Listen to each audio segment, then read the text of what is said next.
Waalaikumsalam warahmatullahi wabarakatuh.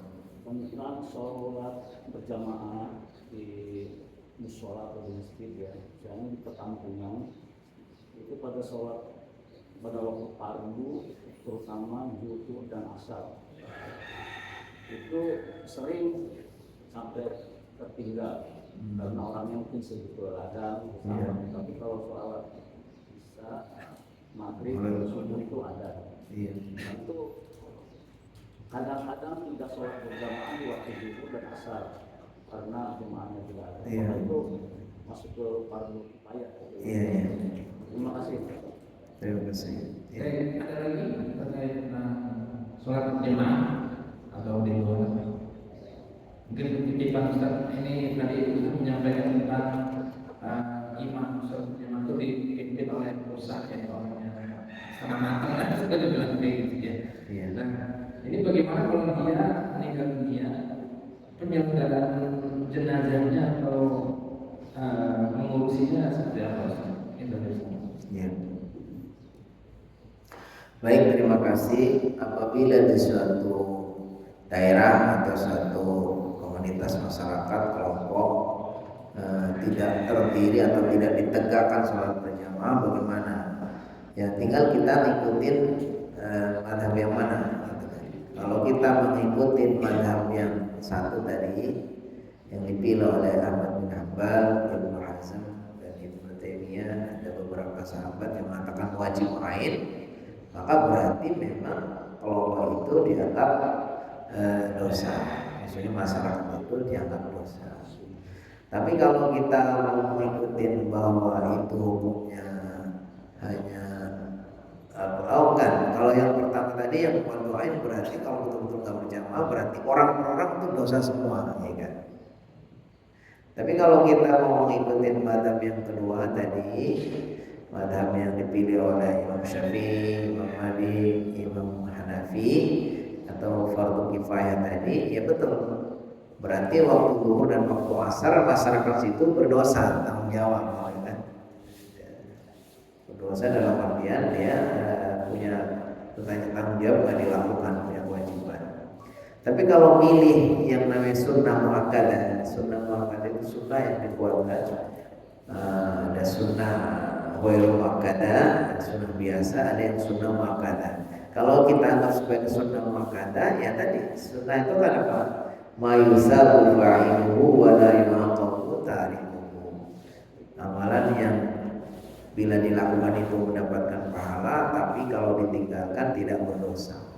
Ya, kita selalu berpikir bukan kita memilih yang mudah. Kita berpikir ya idealnya ya kita harus lakukan semuanya.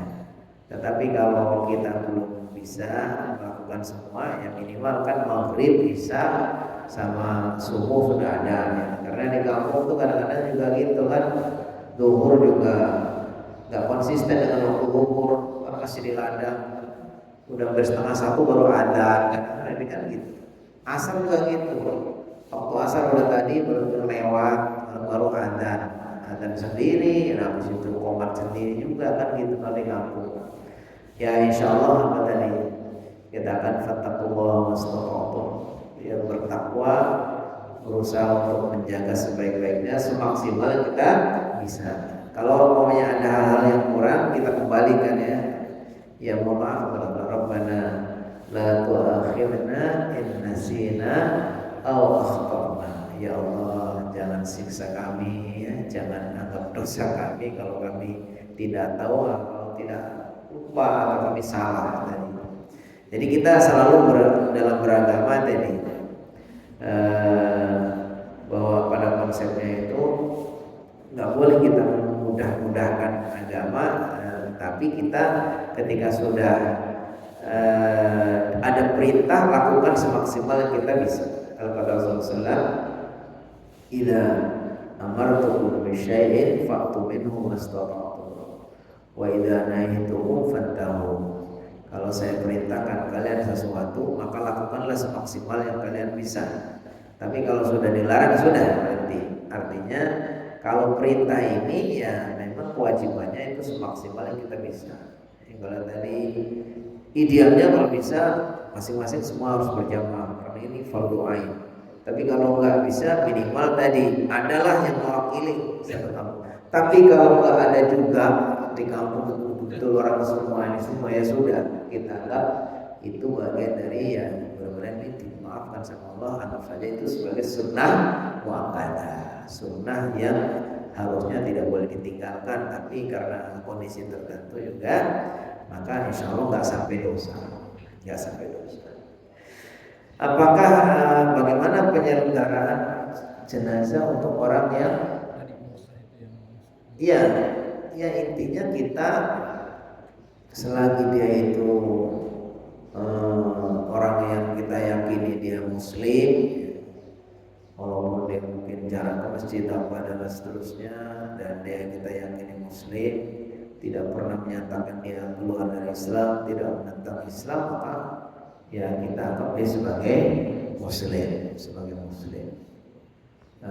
Nahnu nahkumu bidawahir.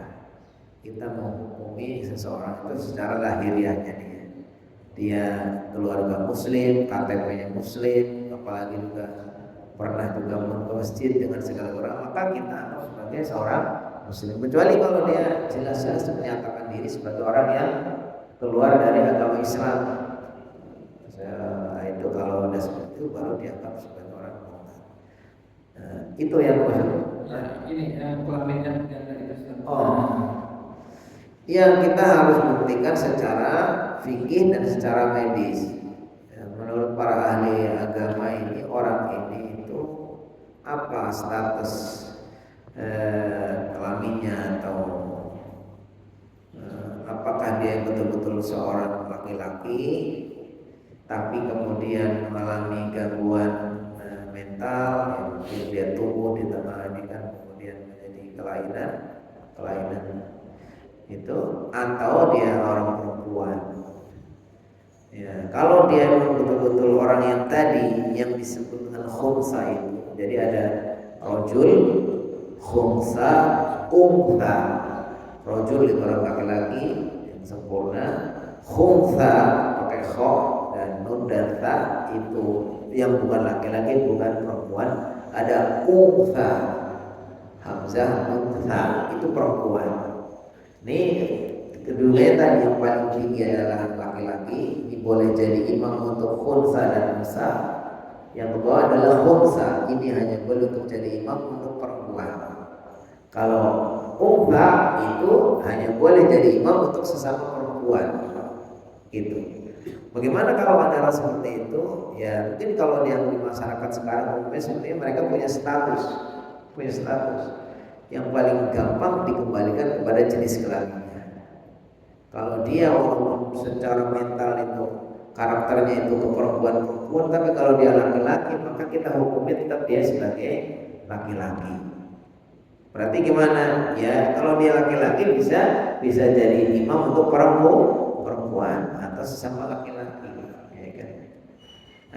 Kalau dia ternyata dia tuh perempuan, walaupun sehari-hari itu tomboy banget kayak orang laki-laki, tetap aja dia nggak boleh jadi imam untuk kita, karena dia hakikatnya adalah perempuan. Jadi kita yang paling gampang kita lihat jenis kelaminnya saja. Penyelenggaraan jenazah kalau dia meninggal dunia. Iya, dikembalikan ke situ. Kalau dia perempuan, dia kembalikan sebagai orang perempuan. Allahumma firlaha warhamha. Kalau maunya khunsa, kita kembalikan kepada laki-laki. Kalau maunya orang perempuan, orang khunsa itu kita doanya Allahumma firlaha, dikembalikan kepada laki-laki. Diikutkan kepada yang lebih tinggi derajatnya. Kan doanya dianggap sebagai orang kalau dari sisi itu doanya kan hanya Allahumma firlaha sama Allahumma firlahu. Tapi kalau dia betul-betul jenis kelaminnya perempuan, walaupun dia laki-laki tetap Allahumma firlahu. Allahumma firlahu. Wallahu a'lam. Ini pertanyaan serius ya. Iya, tapi sebetulnya ini kalau dulu saya ngaji juga, ngaji di kitab-kitab fikih itu dibahas. Namanya disebut kalau ini tadi orang yang punya dua jenis kelamin atau tidak punya, namanya khunsa. Ini sebenarnya barang langka, jarang seperti itu. Nah, kalau nggak punya jenis kelamin itu artinya hanya punya untuk saluran buang pipis saja, tapi nggak berbentuk jenis ini kelamin laki-laki atau kelaminnya ganda. Nah, itu apakah ada? Saya juga belum tahu. Itu adanya di kitab. itu adanya di kitab, di tulisan gitu kan. Wallahu a'lam bishawab. Ada lagi?